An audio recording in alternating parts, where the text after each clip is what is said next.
السلام علیکم ورحمۃ اللہ وبرکاتہ۔ میرے دوستو، رسول اللہ صلی اللہ علیہ وسلم نے فرمایا، اللہ تعالیٰ فرماتے ہیں کہ میرے ذکر کے لیے وقت نکالو،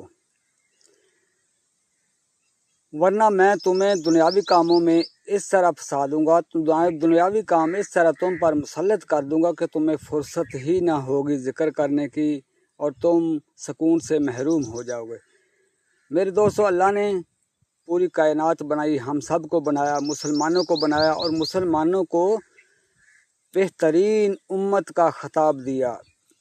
18,000 مخلوق اللہ رب العزت نے پیدا فرمائی اور 18,000 مخلوق میں سے اللہ رب العزت نے مسلمان انسانی مخلوق جو ہے اسے اشرف المخلوقات کا لقب دیا، اور مسلمانوں میں اس امت کو اشرف الامت کا لقب دیا۔